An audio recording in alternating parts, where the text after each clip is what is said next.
ఎవరు ఇప్పుడు వచ్చిన ప్రభుత్వాలు అందరు దొంగలని జోడికలే సార్ ఏంటి సార్ మరి అనేక పథకాలు అంటున్నారు, అనేక అంశాలు అంటున్నారు, ఏమైనా చేశారా? ఎవడికే ఏమి చందవగాయి పేరుకే పవన్ కళ్యాణ్ ఏం చెప్పిండు, వారణాసికి వచ్చిండు వాడు. మరి వారణాసికి వచ్చి ఏం పీకిండు? వాడు ఏమి చేయలేదు కదా. సాధు సంపదకు వాడు అది అన్నాడు ఇది అన్నాడు.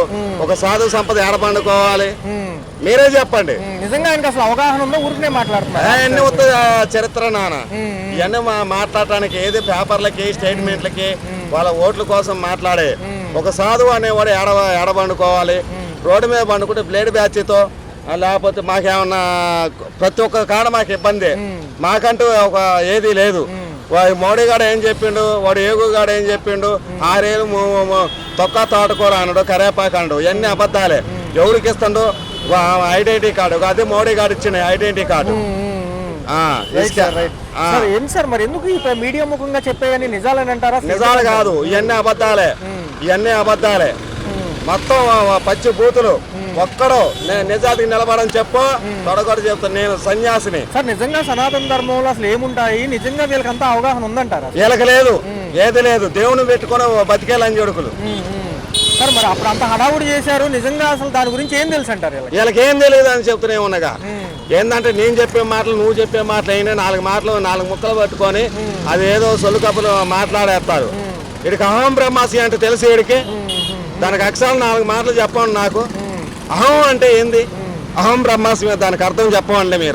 మీరు చెప్పండి. పోనీ నాకు అసలు ఐడియా లేదు సార్. నిజంగా నాకు ఐడియా లేదు నిజంగా. మరి అట్లాంటప్పుడు ఎందుకు సొల్లు కబర్లు ఎందుకు? వాడా మాట ఈడేమో మాట. సాధు సంపదని అంతా నటి రోడ్డు మీద ఇది చేయటం, ఏదో సినిమాలు చేయగలనే సినిమా తెరల వరకే కానీ మీరు నటి రోడ్డు మీద కొత్త ఏది ఉండదు. మీ బతుకులో ఎంతో ఎక్స్పీరియన్స్ ఉన్న వాళ్ళు ఉన్నారు, చాలా తత్వవేత్తలు ఉన్నారు, మీలాంటి వాళ్ళు ఉన్నారు.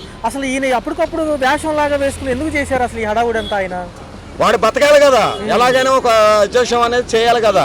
ఒక మనిషి భవిష్యత్తులో ఎదుగుదల కావాలంటే మెంటాలిటీ, ఒక సైకాలజీ. మీరేమంటారంటే మీకు తెలిసింది జనరల్ నాలెడ్జ్ ఉపయోగిస్తారుగా. మేమేం చేస్తామంటే మేము యోగా శిక్షణలో ఉంటాం. ఆ యోగా శిక్షణలో ఉన్నప్పుడు మేము యోగాని పరిపాలిస్తాం. దీని కుండలీకరణ అంటాం. మేము యోగాని పరిపాలిస్తాం. మేము ఏది చేసినా కూడా అన్నీ ఇది చేస్తుంటాం. వీళ్ళకి అట్టది ఏముండవు. వాడు బతకటానికి ఎదటోని చంపడానికి కూడా వెనకాడే రకాలు కాదు సార్. ఉప ముఖ్యమంత్రిగా ఉన్న ఆయన సనాతన ధర్మం నేను మెయిన్ ప్రచారకర్తను అన్నట్టుగా వచ్చారు కొన్నాళ్ళు. మరి అదంతా చూస్తుంటే చాలా మంది అసలు ఇంకేం తెలుసు అనే విషయంలోనే ఉన్నారు అప్పుడు కూడా. అంతే, వాడికి ఏం తెలియదు. వాడికి ఏం తెలుసు? వాడికి ఇప్పుడు కొన్ని అదే చేస్తున్నా, వాడికి ఏమి తెలియదు. గతంలో చూసిన ఆయన సినిమా రంగం వ్యక్తి కానీ ఆధ్యాత్మికతలో లేరు కదా సార్. ఆయన తెలుసు, వాడికి తెలుసుకోవాల్సింది ఇంకా ఉంది. మొన్న మోడీ గారి దగ్గర పోయిండు. వాడు ఒకటే తప్పు చేసిండు. ఏం తప్పు చేసిండు? స్వామితో మాట్లాడటం తప్పు. ఇంకోటి సాధువుల్ని ఇది చేయటం ఇంకోటి తప్పు. మా గురించి ఎందుకు? నీ రాజకీయ గురించి నువ్వు ప్రొసీడ్ అవు, నీ ప్రభుత్వం నీ గురించి నువ్వు ప్రొసీడ్ అవు. మమ్మల్ని సాధు సన్యాసుల్ని ఏలు పెట్టి చూపి మాకు. నువ్వేం చేస్తున్నావా? ఒక తమిళనాడు, ఒక కర్ణాటక, ఒక తెలంగాణ, మన 28 రాష్ట్రాలు, 4 రాష్ట్రాలు వేస్ట్ రాష్ట్రాలు. మిగతా రాష్ట్రాలన్నీ కూడా సాధు సంపదకి మాకు మద్దతు ఇస్తున్నాయి. మరి అట్లాంటప్పుడు మరి వీడికి ఎందుకే బుద్ధబలుపు? వీడికి అవసరమా? అంటున్నా. ప్రక్షాళన అన్నారు, మెట్లు అవన్నీ చేసినప్పటికీ కూడా ఎవడికి చేసిండు? ఎవడికి పెట్టిండు? ఒక సాధు సంపదకి ధర్మం చేసిండా? సాధు అన్నోడికే కాక నేను ఆడ పండుకోవాలి, నేను ఆడ తినాలి. ఒక సాధు గృహం కట్టించిండా? ఒక సాధు సంపదని బతికెత్తన్నారా? చంద్రబాబు నాయుడు బతికిచ్చిండా? కాంగ్రెస్ ప్రభుత్వం బతికిచ్చిందా? అలా వీడు బతికెత్తండా? ఈ తిరుపతి ఘటన ఎలా అనిపించింది సార్? అందులో కూడా చాలా మంది పాపం మన చనిపోవడం అనేది ఎంతవరకు సమంజసం అంటారు? అది నాకు తెలియదు. నేను వచ్చి 10 రోజులు అవుతుంది. Okay sir. నేను ప్రయాగరాజ్ నుంచి వచ్చిన. అది నాకు తెలియదు. నేను 10 రోజులు అవుతుంది ఎక్కడికి వచ్చి. ఎందుకు సార్ పొలిటీషియన్స్ అన్ని ఎందుకు పడుతున్నారు? తెలియనప్పుడు తెలియనట్టు ఉండొచ్చు కదా వీటి గురించి. నాకు తెలుసు, ఎందుకంటే మేము వార్తలలో చూస్తున్నాం కాబట్టి, రోజు మీడియాలో చూస్తున్నాం కాబట్టి, వారణాసి అన్ని చూస్తున్నాం కాబట్టి ఉండవాస్తాలు మేము చెబుతున్నాం. ఒక సాధువు సంపదని ఏళన చేసి మాట్లాడమాకండి. మీ రాజకీయ జీవితం ఎలాగా గడపండి. మీరు ఎన్నో అబద్ధాలు అని మీ లైఫ్ని మీరు ఎంజాయ్మెంట్ చేయండి. కానీ గణపతిలో ఇప్పుడు ఒక భోజనం పార్సల్ ఇచ్చి వాడు వీడియో తీస్తాడు. ఆ వీడియో తీయాల్సిన అవసరం ఏమని చెప్పండి? ఒక భోజనం పార్సల్ ఇచ్చి వీడియో తీస్తాడు, అంత అవసరం ఏముంది? ధర్మం చేసేవాడు ఎలాగైనా ధర్మం చేయొచ్చు. ఆ ఫోటో తీయకూడదు కదా. ఆ ఫోటో పెట్టుకొని వాట్సాప్లో పెట్టి మేము 5 రూపాయలు భోజనం పెట్టి 10 మందికి అన్నదానం చేస్తున్నాం అని చెప్పి లక్షల కోట్లు సంపాదిస్తున్నారు వీళ్ళు. అంతా దొంగలే. డొనేషన్ దొంగ వాళ్ళు మొత్తం దొంగలే. వీళ్ళంతా దొంగ నా కొడుకులే. నేను అలాగే తిడతా. కొంచెం టైం పట్టినా ఏం టైం పట్టుద్దండి. వాళ్ళు ఏం చేస్తున్నారు, వాళ్ళు గవర్నమెంట్ ఏం చేయట్లేదు అసలు. అంతకుముందు ఆయిల్ రేట్లు, బియ్యం రేట్లు అని తగ్గించింది, మళ్ళీ రేట్లు పెరిగిపోయాయి. అవునా? ఏ పథకం అమలు చేసినా ఇమీడియట్ గా మళ్ళీ పెరుగుతున్నాయి. మా డబ్బులతో పథకాలు అమలు చేస్తున్నారేమో డౌట్ గా ఉంటుంది. గతంలో పర్లేదన్నా, గతంలో పర్లేదే. గతం కన్నా ఇప్పుడు కొద్దిగా పర్లేదు అంటే వీల్లేదు. అక్కడ సచివాలయం వెళ్ళినా సరే అక్కడ లంచం అనేది జరుగుతుంది. లంచం లేకపోతే పని అవ్వట్లా. రూపాయలు ఏంది ఏది లేదు, అవ్వంది కానీ పోవట్లేదు. మరి సీఎం గారు, మన డిప్యూటీ సీఎం పవన్ కళ్యాణ్ గారు ఏదో మంచి చేస్తారని ఓట్లు వేసాం. చూసుకుంటేనేమో ఒక పక్క ఈ పథకాలన్నీ కూడా సంక్రాంతి కన్నా మళ్ళీ ఉగాదికి వెళ్ళి ఉగాది నుంచి మళ్ళీ జూన్కి వెళ్తున్నాయి. పథకాల సంగతి మనకి ఎందుకని ఒకటండి, పేదలుగానే ఉంటున్నారు. వీళ్ళు ఏం చేస్తున్నారు, సోమరిపోతులు అయిపోతున్నారు. డబ్బులు వస్తుంది కదా అని పనులు కలసలేదు, అలా అయిపోతుంది గవర్నమెంట్. ఈసారి నుంచి సరే కొద్దిగా జాగ్రత్తగా పథకాలు అమలు చేసే దాంట్లో మంచి పథకాలు ఇవ్వండి. డబ్బులు ఇచ్చి జనాలు పాడు చేసేసి సోమరిపోతులు చేసేది కాదు. మీరిచ్చే పథకాల వల్ల అందరూ బాగుపడాలి. గత 2 రోజులుగా ఈ డిప్యూటీ సీఎం పదవి కోసం లోకేష్ గారిని పెడదామని సీఎం బరిలో పవన్ గారిని వచ్చే ఎలక్షన్స్ కానీ కాసేపు హడావుడి చేశారు. మళ్ళీ వద్దని చెప్పుకున్నారు. ఏమైందంటారు దాని గురించి? అసలు ఎందుకని సడన్ గా ఇది రైజ్ అయిందంటారు ఈ టాపిక్ రైజ్ అవడానికి చంద్రబాబు నాయుడు గారికి ఆరోగ్యం బాగాలేదు అనుకుంటా.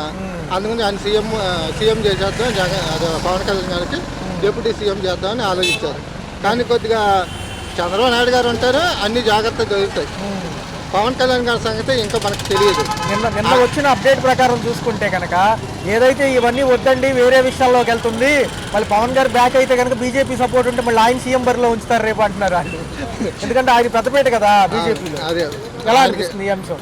ఈ అంశాలు పవన్ కళ్యాణ్ గారిదే నెంబర్ 1 అవుద్ది. ఎందుకంటే ఆయన చూస్తుంటే బాగానే చేస్తున్నారు. అన్ని చోట అడగటం, చేయటం, రోడ్లు గీడ్లు చూడటం. ఆ రోడ్లు 10కి 10 సార్లు వేస్తున్నారు. అది వేసినా సరే వానకాలం రాగానే ఊడిపోతుంది. మరి ఫారిన్ కంట్రీస్ ఆయన తిరుగుతున్నాడు కదా, అక్కడ చూసే ఉంటారు కదా, ఎందుకని అక్కడ లెగట్లేదు, మనకి ఎందుకు లెగిసిపోతుంది? ఒక పక్క మన సభలో కూడా నిన్న సాయంత్రం రెడ్ బుక్ అంటున్నారు. అక్కడ ఎందుకన్నా రెడ్ బుక్ అంటున్నారు చాలా మంది. అసలు ఏదైతే రెడ్ బుక్ రాసుకున్నారు కదా, ఈయన యోగాలలో ఇబ్బంది పెట్టిన వాళ్ళ పేర్లన్నీ ఫిబ్రవరి నుంచి అమలు చేస్తాడంట ఆయన అమలు చేయడం మంచిదే, కానీ అంత కావాలి ప్రజల మీద రుద్దకండి ఏదైనా. ఎక్కడి నుంచైనా రెవెన్యూ తెప్పించుకోండి, బిల్లులు కట్టండి, అద్దెలకి ఇచ్చుకొని రెవెన్యూ తెచ్చుకోండి. అంతేగాని ప్రజలు ఇవ్వాలి డబ్బులు మనం చెయ్యాలి అని ఏంటి అన్ని రేట్లన్నీ పడిపోయినాయి. రేట్లన్నీ ఎక్కువైపోయినాయి, సరుకుల రేట్లు అన్ని రేట్లు. ఏమనంటే 2000 పెరిగిపోయింది బస్తా, 4000 పెరిగిపోయింది. సెలక్కాయలు గిలక్కాయలు 4000 పెట్టి ఎక్స్ట్రా కొనుక్కోతున్నాం అన్నారు. టిఫిన్ రేట్లు అన్నీ పెరిగిపోతున్నాయి. ఏంటంటే అక్కడ రేట్లు పెరిగిపోతున్నాయి. మేమేం చెయ్యం, నూనె ఎంత ఉంది అనుకున్నాం, 250 ఉంది సన్ఫ్లవర్ అంటున్నారు. మేము చూస్తే మాత్రం 170 అలాగ ఉంది. మేము 6 నెలల క్రితం ఈ ప్రభుత్వం రాకముందు అదే సన్ఫ్లవర్ 103 రూపాయలకి 105 రూపాయలు కొన్నాం. పామ్ ఆయిల్ 90 రూపాయలు కొన్నాం. ఇప్పుడు ఇంత రేట్లు పెరిగితే అది మా మీద భారం పడింది. ఆ భారాన్ని మీరే తగ్గించాలి. సార్ జగన్ గారేమో ఫిబ్రవరి నుంచి పాదయాత్ర అంటున్నారు. మరి సంక్షేమం లేట్ అవుతున్నాయి కాబట్టి ప్రజలు మళ్ళీ అటువైపు మొగ్గు చూపుతారా? వీళ్ళు సరిగ్గా చేయకపోతే అది జరగటం ఖాయమే. వీళ్ళు సరిగ్గా చేయకపోతే మాత్రం మళ్ళీ ఆయన రాటం. ఎందుకంటే ఎప్పటికైనా జగన్ గారికి మోసం చేశాను అని ప్రజలు బాధపడుతున్నారు. సేమ్ ఆయన చేసిందే కదా ఈయన కూడా చేస్తున్నాడు. ఆయన రేట్లు తగ్గించి ఈయన రేట్లు పెంచాడు. ఫ్రీ బస్ అంటున్నారు. ఫ్రీ బస్ వల్ల ఎవరికి లాభం లేదు. అవతల ఆయన తెలంగాణ సీఎం, అక్కడ కూడా ఆయన పాపం ఈ ఆడవాళ్ళంతా ఫ్రీగా వచ్చింది కదా బస్సు అని చాలా దూరాలు వెళ్ళిపోతున్నారు. దానివల్ల ఆటో వాళ్ళు ఇబ్బంది కూడా పడ్డారు. ఆటో వాళ్ళు కాదు, ఆర్టీసీ బస్సులు యాక్చువల్గా ఏంటంటే కిరాకీలు పోయినాయి అని వాళ్ళు ఒక చీపురు కొంటానికంటే వాళ్ళ అమ్మలు ఊరెళ్ళి చీపురు తెచ్చుకుందంట. అక్కడైతే చాలా మాది గానుగ నూనె బాగుంటుందని ఇంకొక వేరే ఊరెళ్ళి గానుగ నూనె తెచ్చుకున్నాను. అర్హులైన వాళ్ళకి ఇస్తే సరిపోతుంది కదా, వర్కింగ్ ఉమెన్స్ కి. అలాంటి వాళ్ళకి వర్కింగ్ ఉమెన్స్ అనే వాళ్ళు ప్రైవేట్ ఉద్యోగస్తులకు ఇవ్వాలండి. ఎన్జిఓస్కి రేట్లు తక్కువ. మేము కూడా ఎంప్లాయీస్ కాదు కదా. నెలకొచ్చి 1200 రూపాయలు ఆ బస్సుకు ఇచ్చి వెయిటింగ్లో ఉంటాం. బస్సులు టయానికి రావు. ఈ 40 డొక్కు బస్సులే ఎక్కడ పడితే ఆగిపోతుంటాయి. ఆటో వాళ్ళకి డబ్బులు ఇస్తున్నాం. మళ్ళీ మరి ఆటో బెస్టా గవర్నమెంట్ బస్సు రైటా? మనకి సరైన టయానికి తీసుకెళ్ళేది ఆటో. ఈ కూటమి ప్రభుత్వాల్లో 4 ఏళ్ళు ఎలా ఉండబోతుంది సార్? ఖచ్చితంగా ఉద్యోగ కల్పనతో పాటు సంక్షేమం అమలు అవుతుందా, లేకపోతే బడ్జెట్ లేక అలాగే కొనసాగిస్తారు? అసలు బడ్జెట్ ఎక్కడుందండి మనకి? తెలంగాణ దాదాపు 65 సంవత్సరాలు తెలంగాణలో కలిపేసి మనల్ని పేదలు చేశారు. అక్కడేమో పెద్ద పెద్ద బిల్డింగ్లు కట్టారు. మనకేం కట్టారు? మన ఎన్టీ రామారావు గారు ఇక్కడే పుట్టారు, సూపర్ స్టార్ కృష్ణ గారు ఇక్కడే పుట్టారు, అందరు ఇక్కడే పుట్టారు. కానీ ఒక్కరు కూడా అభివృద్ధి చేయలేదు. పివి నరసింహరావు సీఎం పిఎం అయినా సరే అభివృద్ధి లేదు. ఎక్కడ కాలాలు అక్కడ మురిగ్గానే ఉన్నాయి, అక్కడక్కడ అలాగే ఉన్నాయి. నాకు ఇప్పుడు 55 సంవత్సరాల్లో నేను చూసింది ఏంటంటే ఈ గవర్నమెంట్ ఏం చేయలేదు. తెలుగు వాళ్ళు అందరూ అసలు వేస్ట్. Okay sir, okay. తక్కిన రాష్ట్రాల్లో వాళ్ళ ముఖ్యమంత్రులు రాష్ట్రాలను బాగు చేసుకున్నారు, ఉద్యోగస్తులు చేశారు, అన్ని చేశారు, అన్ని డెవలప్మెంట్స్ ఉన్నాయి. ఫారినర్స్ వచ్చినా సరే వాళ్ళకి అన్ని ఉన్నాయి, మనకే ఉన్నాయండి. ఏం లేని మనకు మాత్రం రుద్దేస్తున్నారు. ఓ రేటు ఫారెన్ వెళ్ళారు అలా అనిపిస్తుంది. ఇక్కడ ఉన్నాడు పేదోడు బతకటానికి బతుకు తెరువు ఏం లేదు. దావోస్ వెళ్ళి ఏదో ప్రాజెక్టులు తెచ్చి ఎవరు చదువుకున్నాడు కోసం అంటే ప్రాజెక్టులు అవన్నీ కలిపొస్తాయి. ఏదో 10th మినిమం ఇంటర్ అలా చదివినాడు వాళ్ళ పరిస్థితులు ఏంటి? మెయిన్ ఏంటంటే ఏపీలో పేదోడు అనేవాడు బతుకు తెరువు లేకుండా పోతున్నాడు. నేను ఒక ప్రైవేట్ ఎంప్లాయీని, ఒక కంపెనీలో ఎగ్జిక్యూటివ్ గా పనిచేస్తున్నాను. కరోనా తర్వాత తిరగ మారైపోయింది. 10,000 సంపాదించడానికి రేం బాగా కష్టపడదు. దావోస్లోకి వెళ్ళి ప్రాజెక్టులు తెచ్చి ఎవరిని తిరుగుతారు, అమ్మ వీళ్ళు చెప్పినట్టుగా 4 ఏళ్ళలో పనులు అవుతాయి అంటారు. అసలు నిజంగానే అమరావతి కానీ పోలవరం కానీ ఏ పనులు చేసినా నిరుపేద అనేవాడు బతకటానికి లేనప్పుడు ఏ ప్రాజెక్టులు తెచ్చుకొని ఏ సక్సెస్ చేసిన ఉపయోగం చెప్పండి. సంక్షేమ పథకాలు కూడా టైం దాటిపోతుంది ఎందుకంటారు? సంక్షేమ పథకాలు లేవు. ఇప్పుడు దాకా ఏ పథకం అమల్లో రాలేదు. ఇది వరకు వైఎస్ఆర్, ఇప్పుడు వైసీపీని కూడా నేను సపోర్ట్ చేయను. అప్పుడు వైఎస్ఆర్ గారు ఉన్నప్పుడు సబ్సిడీ లోన్లని ప్రతి పేదోడికి ఇచ్చారు. ₹1,00,000 లోన్ ఇస్తే 60,000 సబ్సిడీ ఇచ్చి 40,000 లోన్ కట్టుకోమన్నారు. అలాంటి పేదోడికి ఉపయోగపడదు. అలాంటి చేయాలి. కానీ ఆ దావోస్ వెళ్ళాం, అమెరికా ఇచ్చాం, ప్రాజెక్టులు తెచ్చామంటే ఏం ఉపయోగపడుతుంది? దేనికి ఎవరికి ఉపయోగపడతాయి? కనీసం నిరుద్యోగి ఎవరికైనా ఉపయోగాలు ఉన్నాయా? ఏ ఉపయోగాలు అయినప్పుడు ఏ ప్రాజెక్టులు వచ్చే అలా మొన్నటిదాకేమో ఉగాది నుంచి అన్నారు, మళ్ళీ జూన్కి వెళ్ళిపోయినాయి అన్న. తల్లికి వందనం కానివ్వండి, మిగతా ఏదైతే ఈ డిఎస్సి కానివ్వండి, మరి టైం దాటిపోతుంది, సంవత్సరం పైన. దృష్టి పెట్టాల్సింది ప్రాజెక్టులు కాదు, ప్రాజెక్టుల మీద కాదన్న. మధ్య జరిగిన నిరుపేదోడు ప్రాజెక్టులు తెచ్చినా తేకపోయినా ఆస్తులు ఉన్నోడు ఎలాగైనా తెచ్చుతాడు.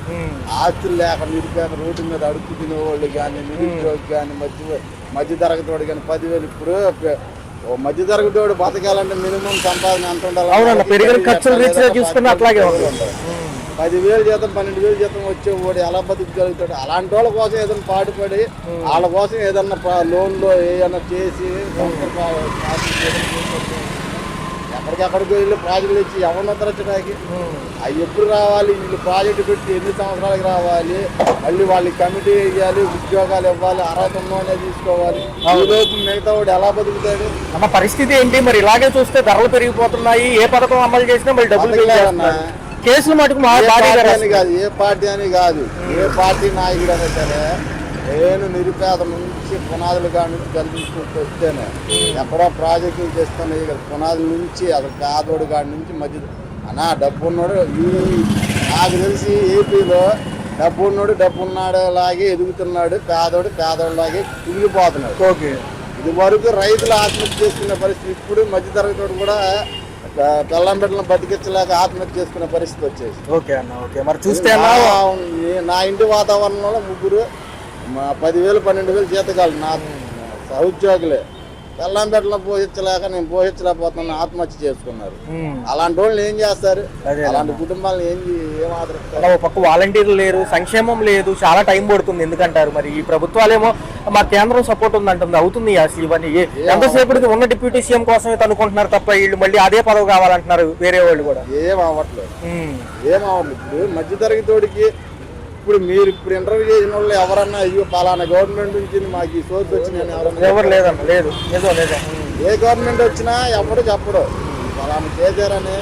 జనాలకి ఇలా చేస్తాం ఏమీ లేదు. పేపర్లో 1000 కోట్లు పెట్టి ఆ ప్రాజెక్ట్ చేస్తున్నాం, 1,00,000 కోట్లు పెట్టి ఈ ప్రాజెక్ట్ చేస్తున్నాం. ఇవి ఆ గుళ్ళు సనాతన ధర్మాల గురించి మాట్లాడుకుంటారు కానీ పేదోడు బతికింటని ఎవరు చూడరు. ఏ పార్టీ చూడట్లే. నేను నాకు 42 సంవత్సరాలు నాకు తెలుసుకుంటే ఏ పార్టీ వల్ల ఏ పేదోడు బాగుపడిన చరిత్రలో లేదు. రైట్.